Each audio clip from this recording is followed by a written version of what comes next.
Welcome to Panther Sports, your one-stop shop for all things athletic at High Point University. I'm your host, Travis Woody. The men's basketball team just returned home from their first ever road trip to Texas, where they took on Stephen F. Austin State University in a Sears ESPN Bracket Buster matchup last Saturday. The combined efforts of seniors Nick Barber and Shay Shine, who scored 23 points and 21 points respectively, placed the Panthers in position to win the contest with less than a minute to play. High Point cut an 11-point deficit down to a single point in the closing minutes, but could not make that one play that would give them the lead. The Panthers would fall to Stephen F. Austin State 69-62. The men are back in action again this Wednesday as they host the Camels of Campbell University on senior night in the Miller Center. The High Point University women's basketball team also played on the road this past Saturday as they traveled to Charleston Southern University. Senior Shamia Brown led the Lady Panthers with 25 points, but High Point would lose a close game as the Buccaneers squeezed out a 77-72 victory. Shamia Brown and the Lady Panthers experienced yet another heartbreaker last night at Coastal Carolina when Angelica Henry sank a floater at the buzzer to give the Chanticleers the 59-58 victory. Shamia Brown led the Panthers again with 26 points and a career-high 7 steals.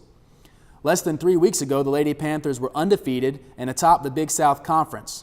But 5 straight losses leaves High Point tied with Winthrop for second place behind the Liberty University Flames.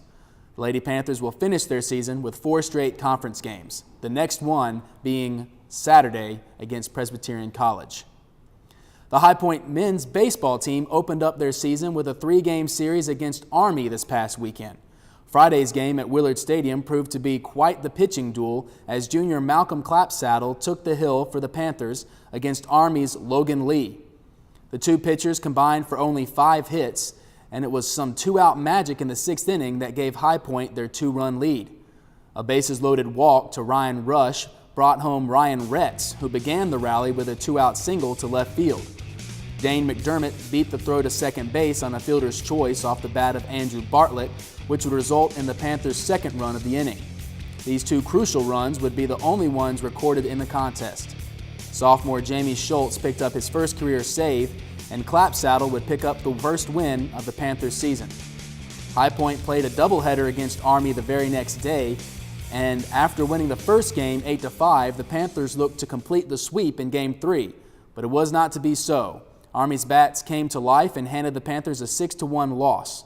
Army left Willard Stadium on a high note, but dropped 2 out of 3 to the Panthers.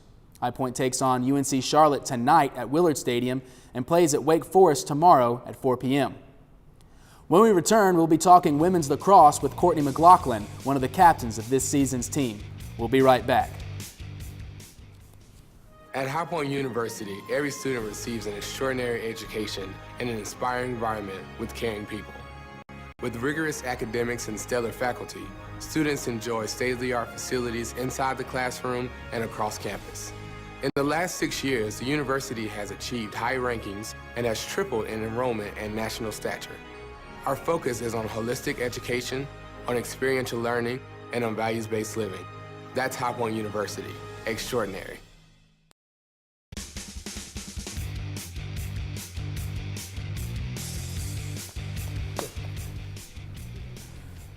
Welcome back to Panther Sports. We're talking to women's lacrosse captain Courtney McLaughlin about last season's triumphs and this year's goals and expectations. So Courtney, welcome. Hi, Travis. So a couple of quick questions first. How long have you actually played lacrosse?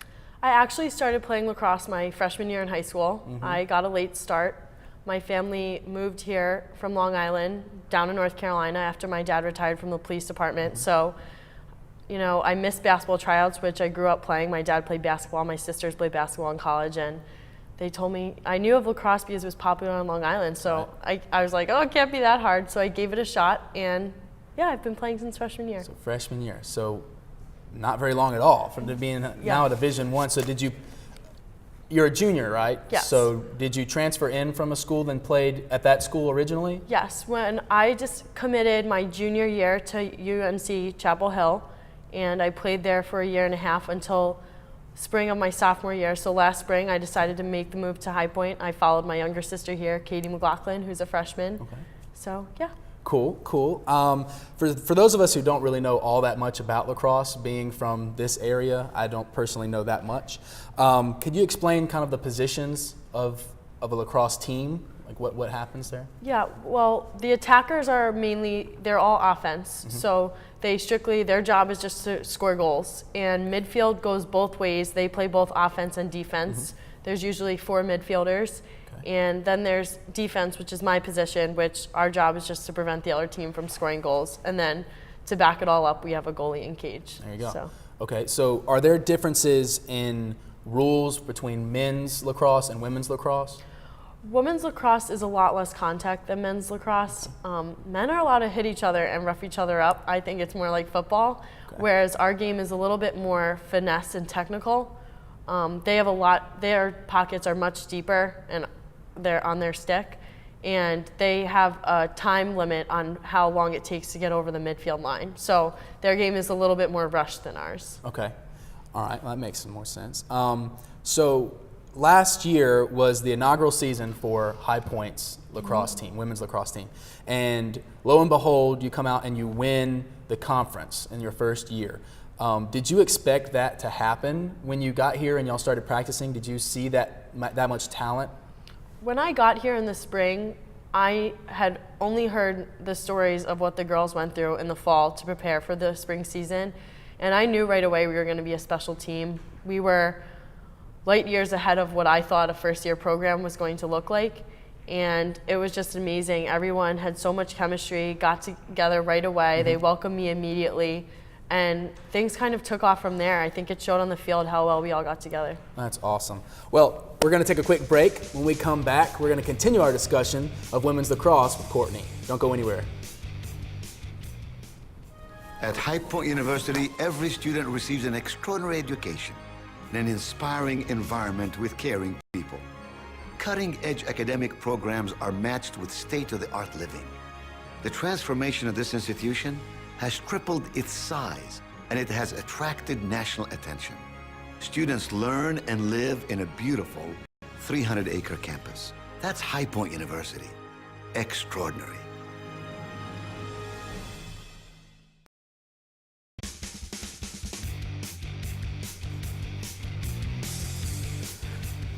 And we're back with Courtney McLaughlin. So Courtney, historically, what are some of the powerhouse women's lacrosse schools?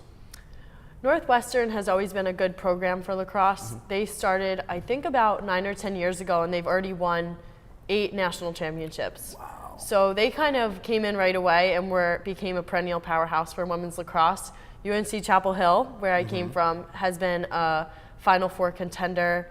UVA, Maryland, they've recently won national championships as well. Most of the ACC pretty much, I think, runs the lacrosse world. That's pretty awesome. Go ACC. So have we, in this first year with High Point, have you played any of those top-notch schools, or do you have any of them on your schedule for this season?